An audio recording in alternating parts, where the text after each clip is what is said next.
আমরা এই আসনে যে প্রার্থী দিয়েছি তিনি শুধু দেশের মাঝে সীমাবদ্ধ নন, তিনি আন্তর্জাতিকভাবে একজন সাক্ষী স্বীকৃত এবং পরিচিত একজন প্রার্থী। জামাত ইসলাম 14, 18, 24 সালের মতো কোন ইলেকশন দেখতে চায় না। সুতরাং ইলেকশন সংক্রান্ত বিষয়ে আমরা এই সরকারের কাছে যে সংস্কার নিয়ম পদ্ধতি দিয়েছি, আমার বিশ্বাস করবে একটি ক্রেডিবল ইনক্লুসিভ ইলেকশনের জন্য সরকার সে পন্থা অবলম্বন করবে। আমাদের সবচেয়ে বড় চাওয়া হলো একটি কেয়ারটেকার সরকারের মাধ্যমে যেন নির্বাচন সম্পন্ন হয়। এই নির্বাচন কমিশনার যারা আছেন তাদের প্রতি আমাদের অনুরোধ থাকলো আপনারা স্বচ্ছতার পরিচয় দিবেন। অতীতের নির্বাচন কমিশনাররা দলবাজি করেছে, আপনারা সেই দলবাজি করবেন না বলে আমরা বিশ্বাস, কারণ আমরা কোনো দলের নন। আপনারা দেশের মানুষকে একটি সুন্দর নির্বাচন উপহার দেন।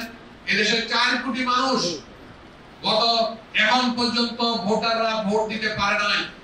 4 কোটি ভোটার ভোট দিতে পারে নাই। কেন পারে নাই? প্রথম তো হয়ে গেল 151টা নাকি, আর দ্বিতীয়টা হলো কি রাতের পর দিনের ভোট কবে হয়েছে? রাতে হয়েছে। আর তৃতীয়টা কি হয়েছে? আমি মামু আর দাবি নাকি। সুতরাং 4 কোটি ভোটার ভোট দিতে পারে নাই।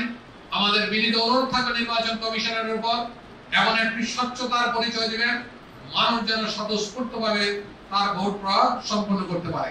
সর্বশেষ কথা, সম্মানিত প্রিয় ভাইরা, এই ফ্যাসিস্ট সরকার 16 বছরে জাতির উপর একটি জগদ্দল পাথরের মতো বসেছিল। অত্যন্ত নৃশংসভাবে তারা হত্যাকাণ্ড চালিয়েছে, অনেক গুম করেছে, আইনাঘর তৈরি করেছে, জেলখানায় পর্যন্ত তারা মানুষ শান্তিতে রাখতে দেয়নি। সেই ফ্যাসিস্ট সরকার অবশেষে পালিয়ে যেতে বাধ্য হয়েছে। অত্যন্ত মর্মান্তিক বিষয় যেটা, জনপ্রতিনিধি হিসেবে যারা স্বীকৃত ছিলেন তাদের মধ্যে প্রায় 65% দেশ থেকে পালিয়ে চলে গেছে।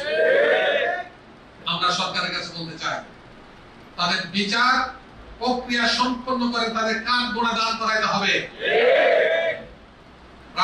প্রাইম মিনিস্টার যিনি পালিয়ে চলে গেছেন তাকে দেশে ফেরত আনতে হবে ইন্টারপোলের মাধ্যমে।